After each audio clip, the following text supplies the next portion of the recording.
The product, the Zero Fly Performance Running Shoe, is a carbon-neutral, vegan and sustainable produced shoe for passionate runners.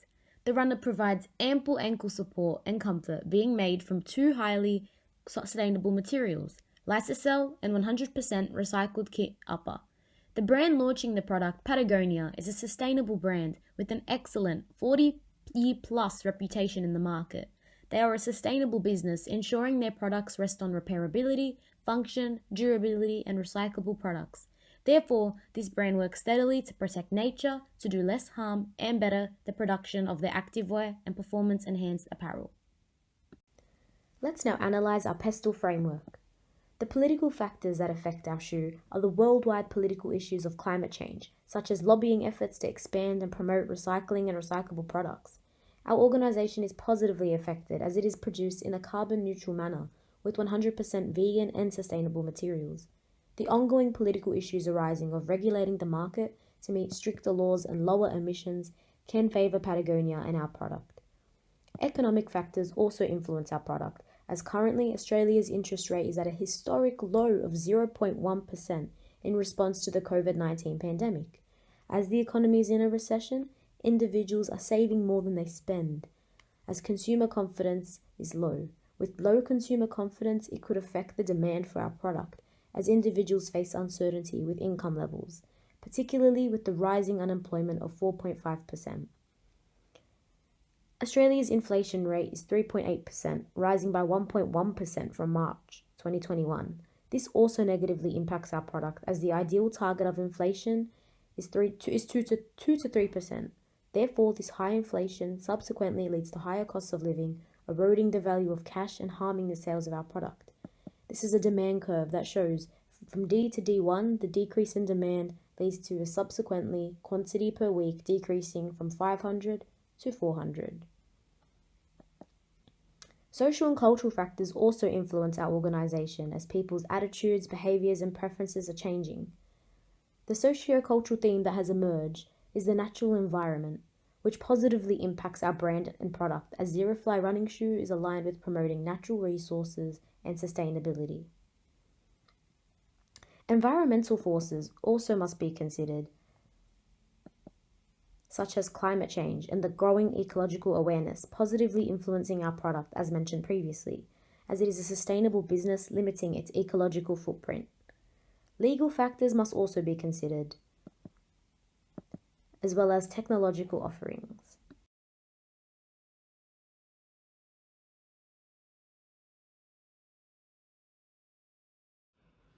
Hi, I'm Chuxing Wang. Next, I will introduce our competitor analysis.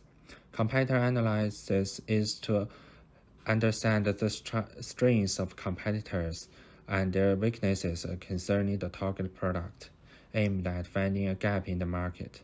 In this part, competitor analysis is to identify strategies that can be adopted to outdo competitors in the highly competitive areas to keep the attention of consumers. Perpetual map is one of the modules that marketers use to carry out competitor analysis. The perpetual map for Zero Fly Performance running shoe, compared with its competitors, is based at two parameters. They include sustainability and price. Sustainable approach of Zero Fly Performance running shoe is include being produced in a carbon neutral way and sustainable materials. Price determines the competitiveness of a product. Usually, low price attracts more consumers. Therefore, this perpetual map is in the left and showing the following facts. Low price sustainable. According to the perpetual map, Zero Fly is found in the quadrant of sustainability and low price. Besides, based on Porter's generic strategy, the cost approach, the company's application of focused cost leadership will help in market penetration. Strengths discovered from our SWOT analysis are that our product is made from eco-friendly materials such as Lysocell and 100% recycled kit upper.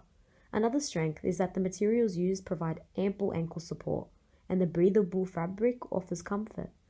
It is also being stocked at Patagonia, which is worldwide, providing access to a vast range of customers. Some opportunities for our product are concentrating on expanding the market for environmentally friendly running shoes. Using Patagonia could also potentially allow for brand loyalty towards Zerofly for further emerging products. Also, more consumers are becoming environmentally conscious, allowing for a larger target market for Zerofly. Some weaknesses is that our product is more expensive than a regular running shoe, which may demotivate potential buyers. Another weakness is that the shoe brand itself has not yet created a strong reputation because it hasn't entered the market. Some threats are that similar markets already exist for the sustainable sneaker. Producers of plastic and rubber sneakers have the ability to mass produce, which could saturate the market and limit our customer base. Another threat is the potential for other sneaker brands to imitate Zerofly's design. The objectives of Zerofly is split into three categories: marketing objectives, sale objectives, and communication objectives. The marketing objectives include providing an environmentally friendly sportswear as well as accessories that are biodegradable, bio-based, and created from recyclable materials.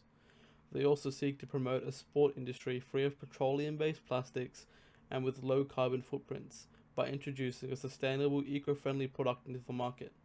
This seeks to increase awareness of the importance of environmental sustainability, developing items that facilitate the reduction of the fast fashion industry waste, as well as the annual carbon emission caused by the production of sporty footwear.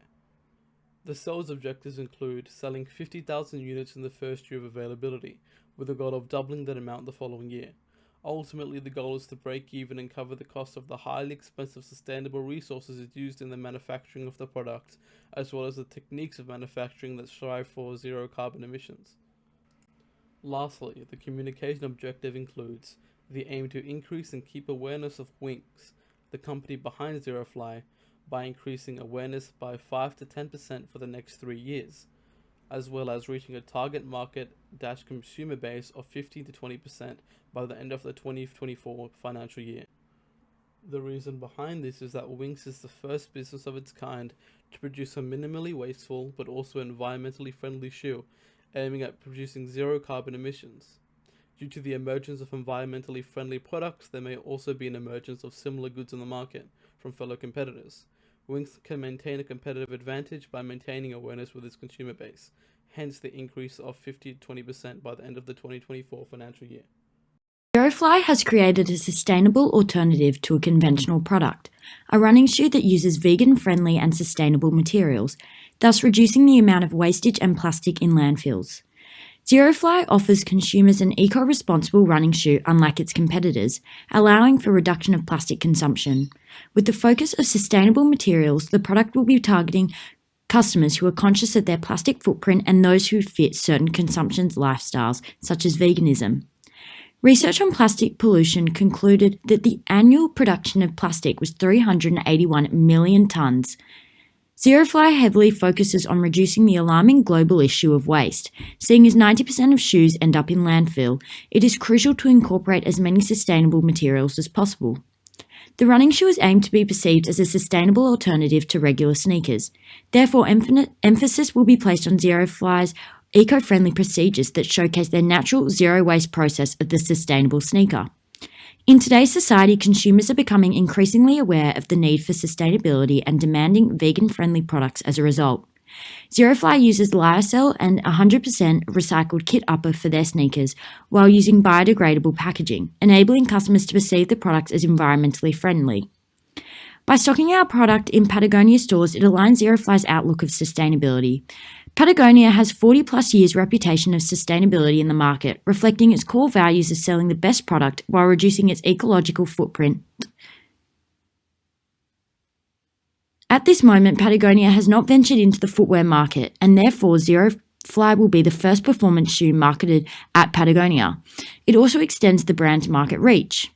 It is known that when it comes to the consideration of sustainability, stakeholders such as employees and customers have increasing expectations. Thus, it is vital that Zerofly links with a brand with such reputation so consumers can trust that the sneakers are truly environmentally friendly but also of high quality. In this slide, I will be talking about the target market.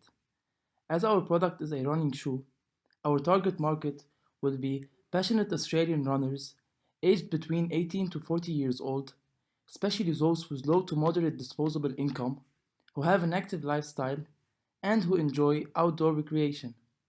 Moreover, as our product is a carbon neutral and 100% vegan shoe, we believe that our target market will also include vegan and environmentally conscious people. Zero-fly running shoe can be classified as a shopping product, which means it is bought infrequently and expected to last for a very long time.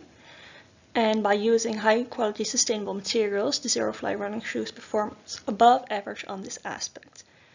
So people will find value in the fact that our shoes are high quality and will last for a long time, which means they will in the long run save money by having to buy less running shoes, and also the fact that it's sustainable adds value to the products. And the product may also fulfill any emotional or psychological needs due to Patagonia's focus on social and environmental responsibility and impact. Patagonia, generally speaking, has a value-based pricing tactic and are generally speaking in the higher segment price-wise in this market. And what justifies higher prices in these cases? High-quality, sustainable materials, long-lasting products, which means the consumer will save money in the long run, social and environmental responsibility, and ethical consumptions, which are things consumers are sometimes willing to pay more for. And since this is the first shoe in Patagonia's product line, there is no product line pricing in this case. And Patagonia as a brand does not use penetration pricing or price skimming, so we will also not be using this tactic in this case. In promoting our product, we will focus on advertising and public relations. In advertising, we will use behavioral targeted ads, which will allow us to address people who usually search for running shoes and who are interested in vegan and sustainable products. Moreover, we will put some advertisements in some sport channels and magazines like Triple J, because people who are interested in sports will usually be watching these channels. Regarding the public relation, we will use some social media platforms such as YouTube, Instagram, and Snapchat. In addition, we will partner with Venus Williams, who is a vegan professional tennis player. Finally, we will hold some press conferences and write some statements to the media in order to deliver our environmental message. Moving on to the next slide, where I will be talking about distributing our product. In distributing our product, we will use the product retailer consumer framework. As our product is a running shoe, we believe that it is important for people to examine its quality before buying it, and the retailer will provide them with this opportunity. In addition, retailers will make the product available anytime and any way people want to buy it. Some of the retailers will be Patagonia stores and some shopping centers. Regarding the transportation, we will use Patagonia's strategy that rely on placing the manufacturer near the warehouse and rely on transporting the product by huge container trucks. In this way, we will reduce our costs and the impact on the environment. Finally, if people would like to order our product online through our website, it will be directly transported to their location by Extremely Freight Transportation Company, which is one of the biggest transportation company in Australia. Patagonia's strategy is to focus on an anti-consumerism concept. For instance, ensuring consumers only purchase what they need, and only when they need it. For our evaluation, our data shows that environmentally friendly products are growing quickly, with nearly 8 in 10 consumers choosing sustainability brands. Due to more people willing to choose climate-friendly products, more people choosing the brand aligns with their personal values. Improving the brand value also affects companies' revenue and improves our market share. The income for fiscal year 2019 amounted to about $13,000 million, which amounted for an increase of about 124% compared to 2018. The increased income on North amounted to nearly $31,000 million, which amounted for an increase of nearly 128% compared to the prior year.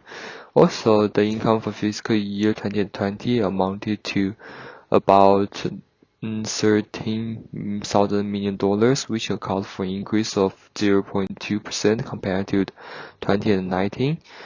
The increased income also amounted to about $41,000 million, which accounted for a decrease of 18.5% compared to the prior year. Nowadays, Patagonia is an American clothing brand with sales of about $1 billion per year. It's one of the world's biggest and best-known names in outdoor wear, with more than 50 stores around the world.